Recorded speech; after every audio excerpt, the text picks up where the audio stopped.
Avis à la population, 8 Mont-Blanc vous présente la place du village.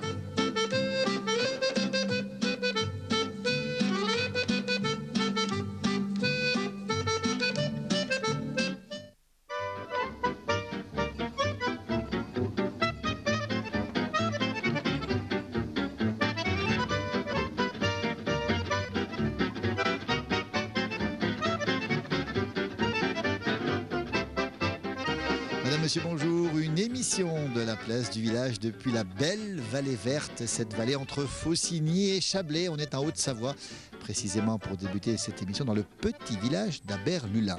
Et quand on vient ici, on est toujours accompagné ou presque de notre ami André Duret. Bonjour Dédé. Bien le bonjour. Une fois de plus, je suis très heureux de vous accueillir. Vous êtes toujours bien reçus et ça nous fait plaisir. Toujours bien reçu par Dédé Vision, on rappelle, qui diffuse les programmes de TV8 Mont-Blanc dans cette vallée, passionnée gratuitement, il faut le préciser, avec le soutien aussi de votre fille qui est Madame le maire de Berlulin, il faut le dire aussi. On la remercie au passage. Oui. Voilà. Dédé qui est passionné de vidéos et qui est un peu la mémoire de la vallée. Oui, on fait ce qu'on peut. Est-ce qu'on peut vous demander votre âge, Dédé? Parce que depuis le temps qu'on vous rencontre, on ne vous demande pas votre âge. Ça fait 87 ans. 87 ans. Au 2 août. Bon pied, bon oeil. Bon pied pas trop, les yeux pas trop non plus. Mais enfin, ça me suit quoi. Mais toujours présent avec nous et ça nous fait bien plaisir. On est le 4 septembre 2013 pour l'enregistrement de cette émission. Dédé, le mois de septembre, je sais que vous êtes sensible aux saisons. C'est un moment très particulier. Ah oui, oui. Oui, c'est toujours agréable quand on a un bon automne. C'est très sympathique. Il y a des paysages extraordinaires. Pas toutes les années, hélas. Est-ce que c'est dû au climat actuel? Je ne sais pas. On n'a plus les chaleurs de l'été et on a déjà un peu de fraîcheur qui nous rappelle que l'automne n'est pas loin. C'est ça en fait. Eh oui. Puis ça nous fait penser à l'hiver. Déjà, oui. Déjà. Il faut préparer le chauffage. Le bois. Le bois. La récolte des fruits. La cheminée, il faudra mettre en service. Voilà, c'est comme ça. On va en reparler, on retrouvera Dédé après un petit moment pour nous parler justement de séquences d'aujourd'hui, de vidéos que Dédé a fait aussi. On va pendant un petit moment aller rencontrer des figures de la vallée verte que vous connaissez bien, qui habitent le village d'après, à Berpoche. C'est la famille Vaudot. Et les Vaudot, vous les connaissez forcément parce que les Vaudot, c'est Jean Vaudot. C'est l'entreprise qui vous vend probablement votre tondeuse, votre tronçonneuse et puis vos outils de jardin. Vous les connaissez bien, les Vaudot, vous? Bien sûr. Ouais. On a vu l'évolution de leur l'entreprise. Ouais. Ils ont eu du courage, ils ont peut-être eu un peu de chance aussi. Et beaucoup de travail aussi. Et beaucoup de travail. Et surtout une bonne gestion. Voilà. Alors Jean Vaudot, vous connaissez le nom, parce qu'en Pays de Savoie, ils sont très connus. Et 11 magasins, on en reparlera dans un instant. Et puis surtout, maintenant, on va vous présenter, on va aller à Berpoche, on va vous présenter Jean, puis on se retrouvera juste après avec Dédé Vision. Alors, derrière la caméra, c'est Stéphane Benetton, puis à la fin de l'émission, allez, une surprise, mais vous devinez peut-être laquelle. Vous la connaissez, la surprise, on n'en dit pas plus.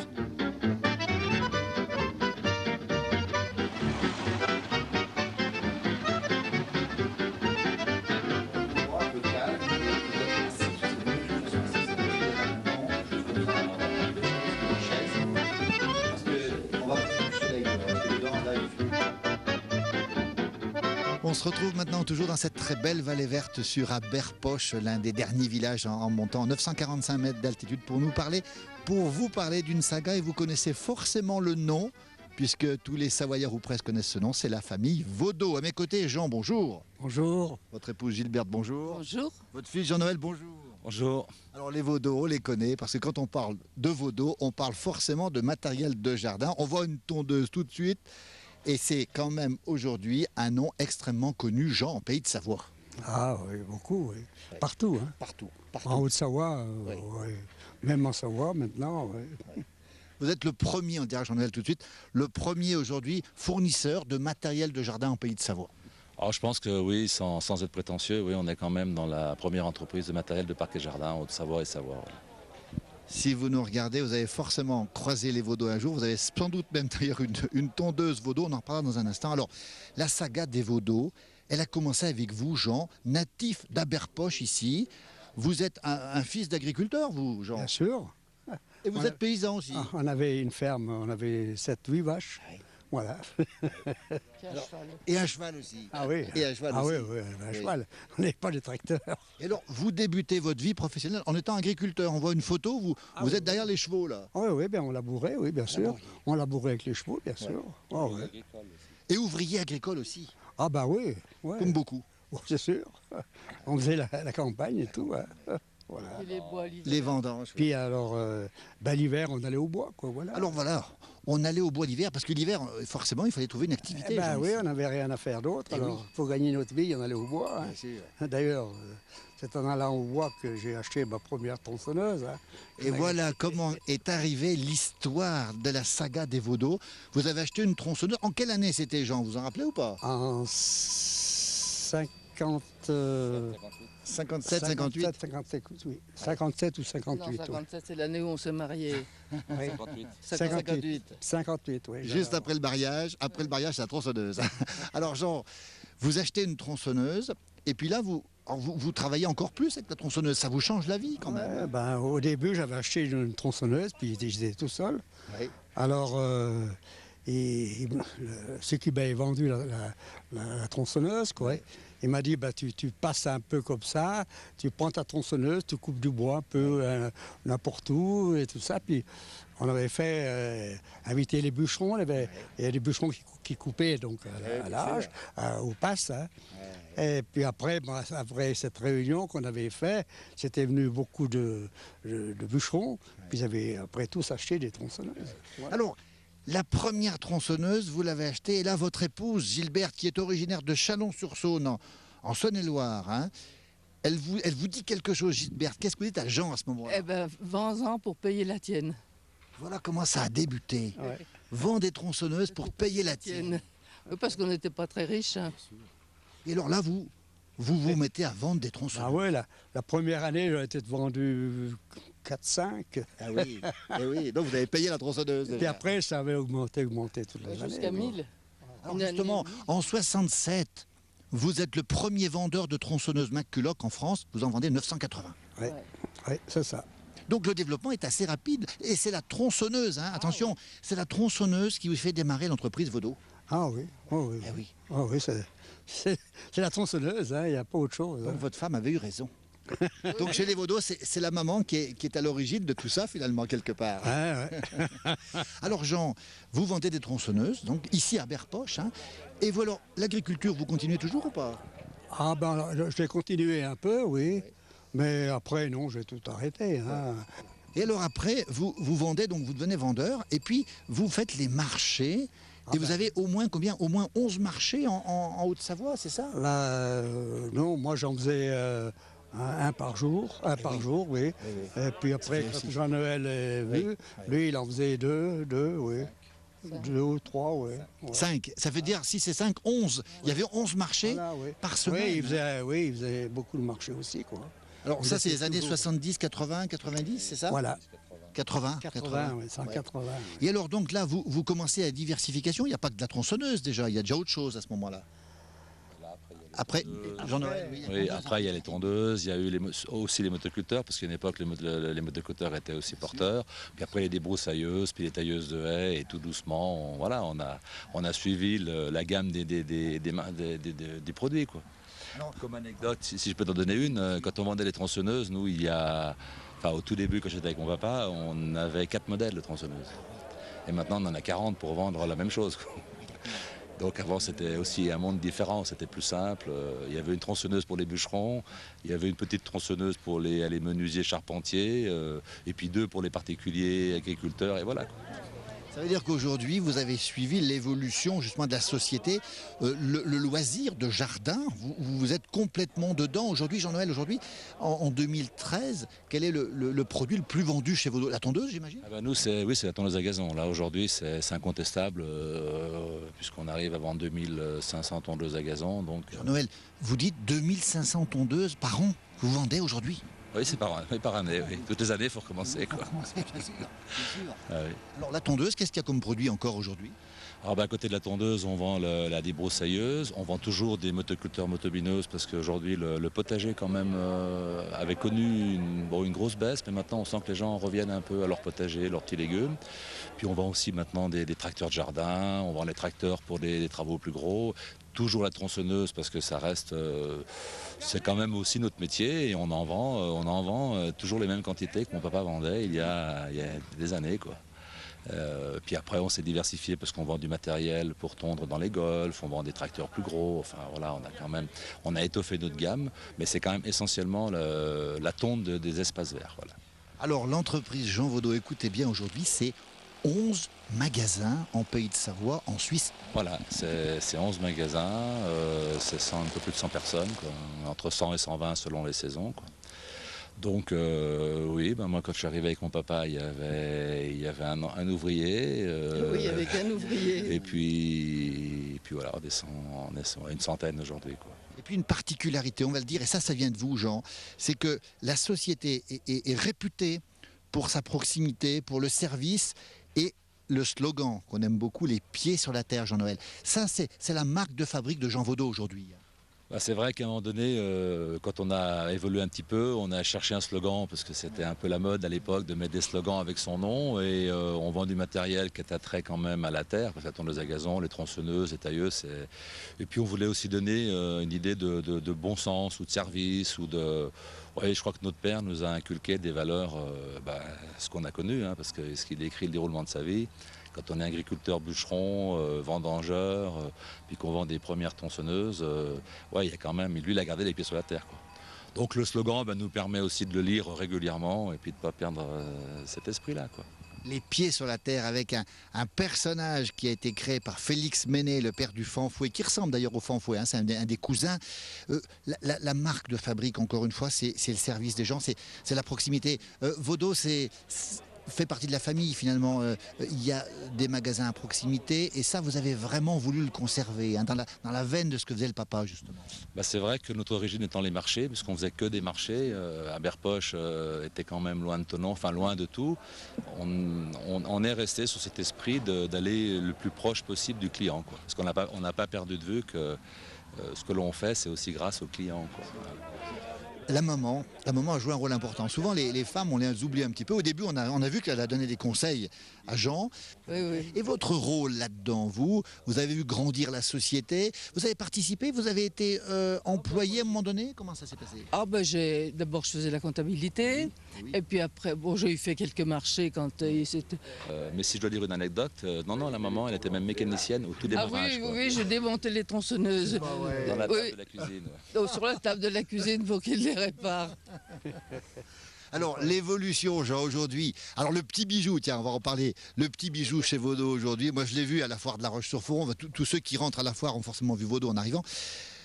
Une tondeuse qui tond toute seule. Oui. Ça, c'est le rêve. Mais vous pensiez que ça pourrait venir, Non. Non. Ah non. Jean-Noël, expliquez-nous, parce que c'est vraiment... Alors, en plus, c'est un produit d'avenir, Jean-Noël.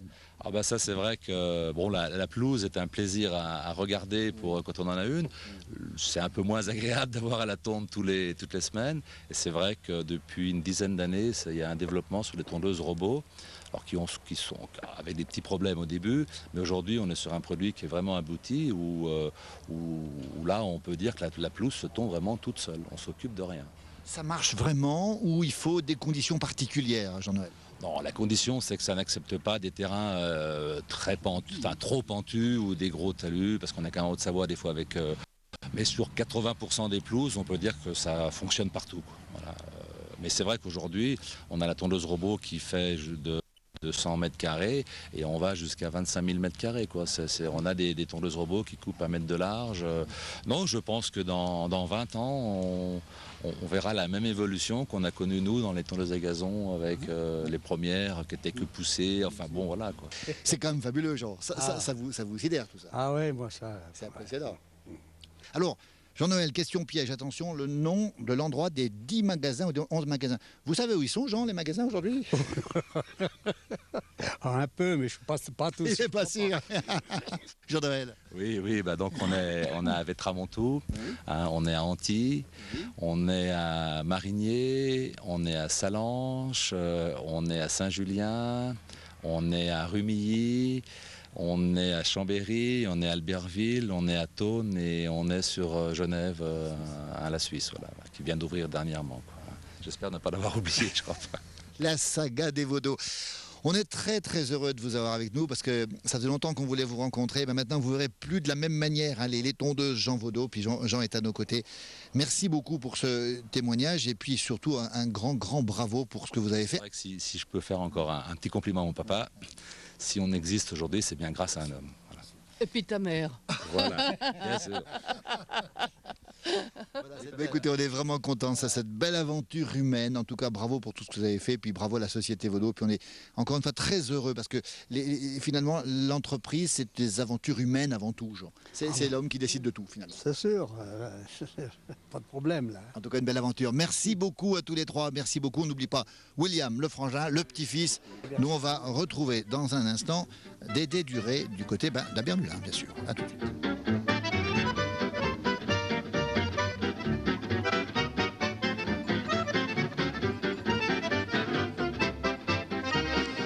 Voilà, on quitte la saga des Vaudeaux. Jean Vaudeau, maintenant vous le verrez plus de la même manière quand vous verrez Jean Vaudeau quelque part. On a eu la chance de l'avoir et on retrouve une autre figure de la vallée, Dédé. Dédé, alors on va parler maintenant de ce que vous faites. Alors, vous continuez à filmer la vie de la vallée, Dédé, comme vous avez toujours fait. Oui, mais ça devient de plus en plus difficile.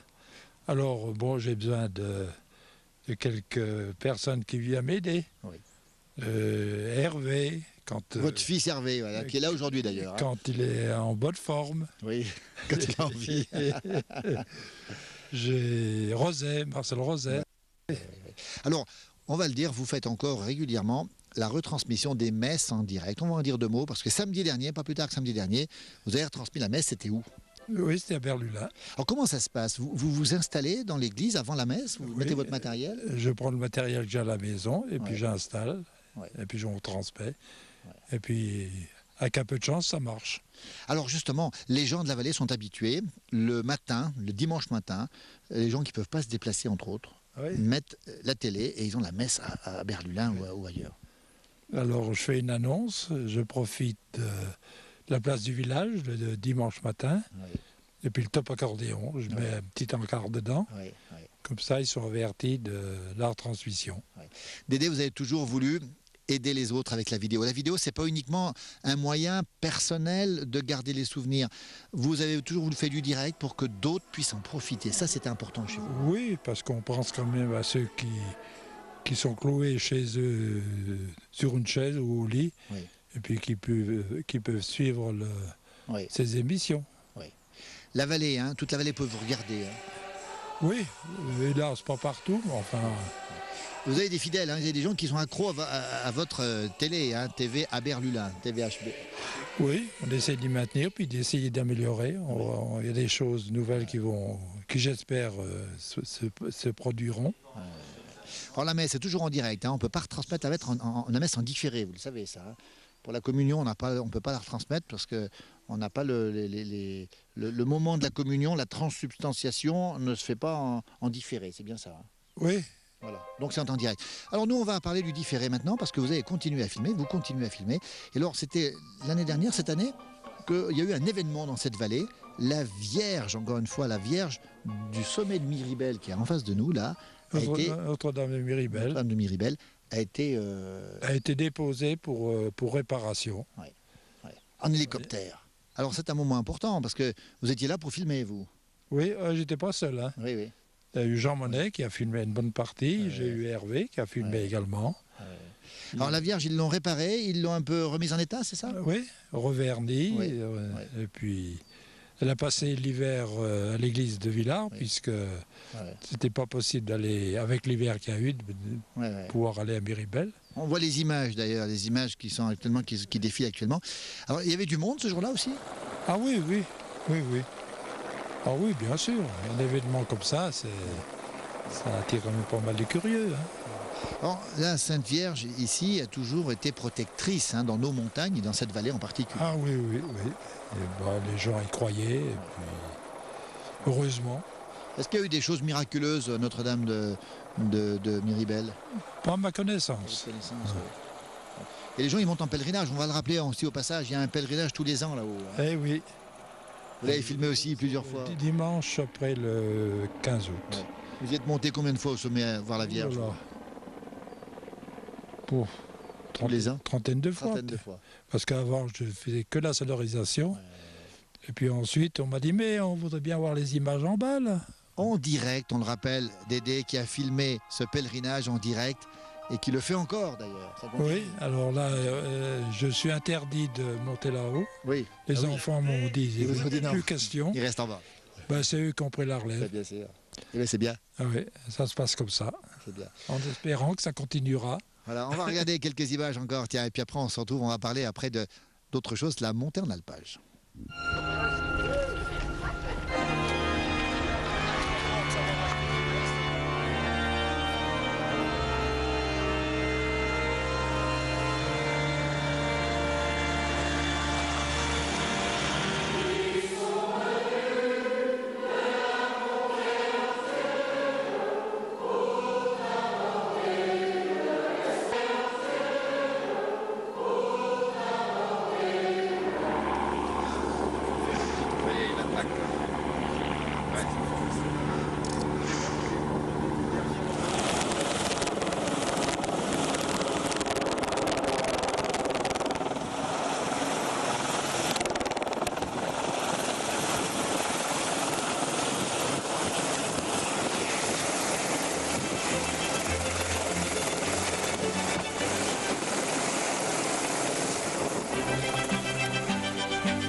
Voilà, on se retrouve dans le superbe, parc du château d'Aberlulin. Il y a même la mairie à côté. Dites donc, Dédé, la mairesse d'Aberlulin a la chance d'avoir une mairie aussi bien placée quand même. Oui, oui. En sachant que c'est votre fille, Il suffit de Marielle. d'y maintenir et puis d'y continuer, améliorer. C'est un endroit très paisible. Ah oui, oui. Alors on va parler maintenant de monter en alpage. Alors, tous les ans, printemps, les bêtes montent en alpage, elles redescendent à l'automne, et vous étiez là avec votre caméra, Dédé, pour suivre justement, et il y a Hervé aussi qui est à côté de nous, qui filme aujourd'hui. J'y étais pas, moi. Alors, Hervé était là.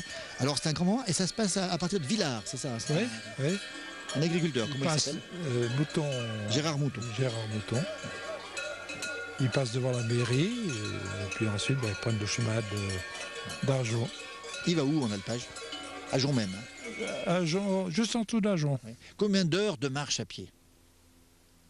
Oh, c'est assez vite. Je pense 1 heure de temps. 1 heure de temps. 2 heures. Il nous fait signe 2 heures, Hervé. Alors, il y a du monde ce jour-là qui accompagne? Comment ça Ah se oui, passe? oui, oui, il y a des curieux, bien sûr. Les bêtes sont décorées? Non. C'est pas pour la montée, pour la descente. Oui. Si elles sont un peu décorées avec les cloches, elles ont les cloches, bien sûr. Les cloches. Oui, oui. Les cloches. Alors, Dédé, c'est un grand moment quand les bêtes montent en alpage. C'est un changement de saison, ça rythme nos montagnes. Ça. Eh oui.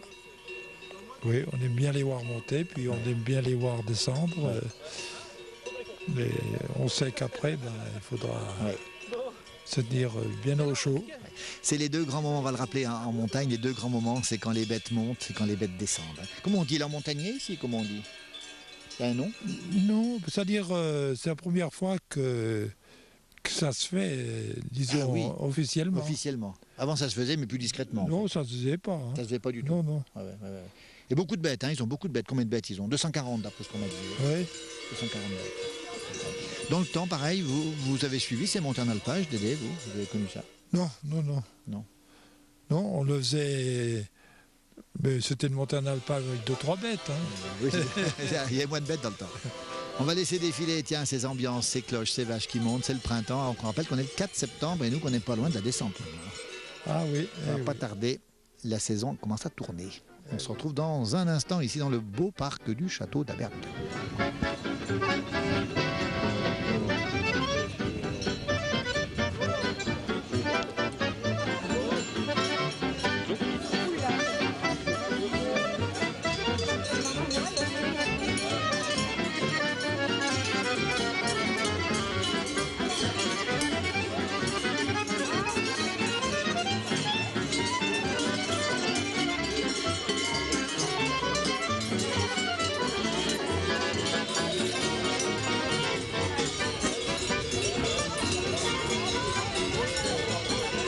s'achève cette émission depuis la Vallée Verte. Et puis quand on est en Vallée Verte, on a Dédé de manière incontournable.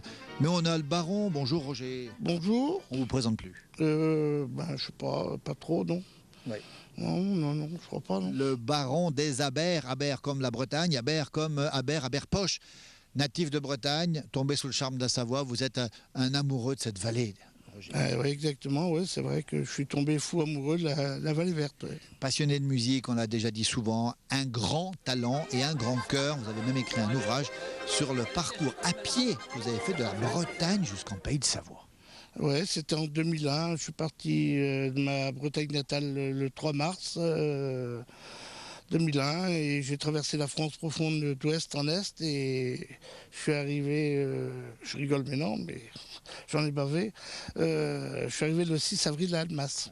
Normalement c'est la Vallée Verte, mais comme bon, la Vallée Verte était pas trop connue, j'ai préféré mettre Annemasse qui est bien plus connue, quoi. Le baron grand cœur, eh bien écoutez, on va finir cette émission dans un instant avec lui. Rappelez que votre toutou n'est pas loin, Lino, parce que le baron sans Lino, c'est comme Laurel sans Hardy. Voilà, c'est un peu ça, ouais. Comme je dis souvent, c'est mon garde du corps, c'est mon garde du cœur, et puis l'hiver, c'est lui, quand il y a trop de neige, qui tire la voiture. Faut bien qu'il serve à quelque chose.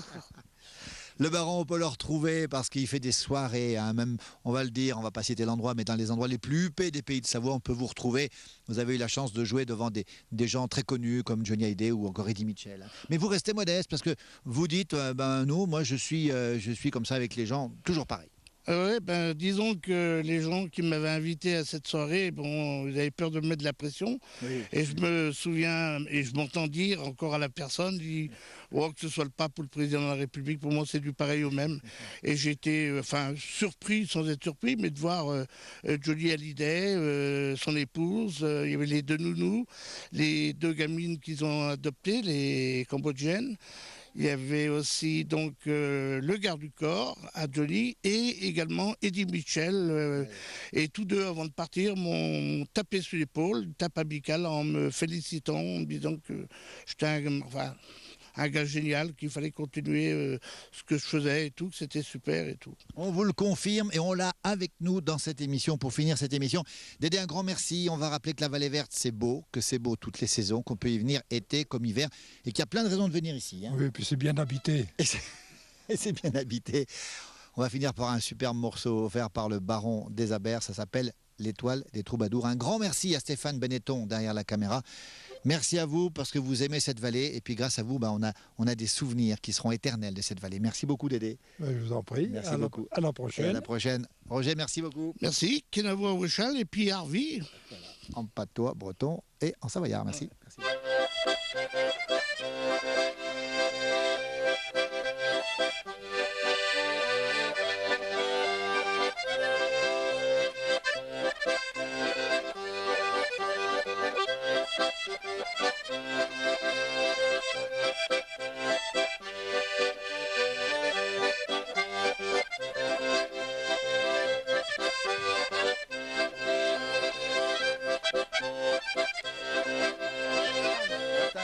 Tiens Stéphane, c'est de la roussette Marestel de Savoie offerte par la mairie d'Aberville.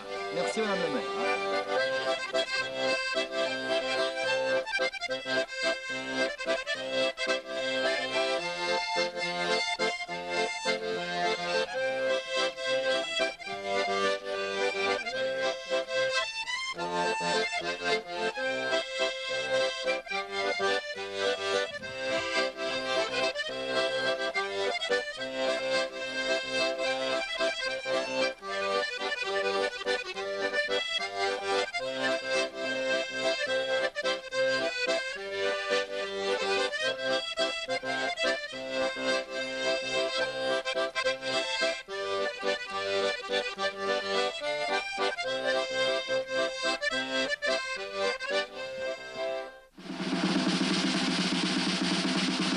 Avis à la population, Huit Mont Blanc vous a présenté la place du village.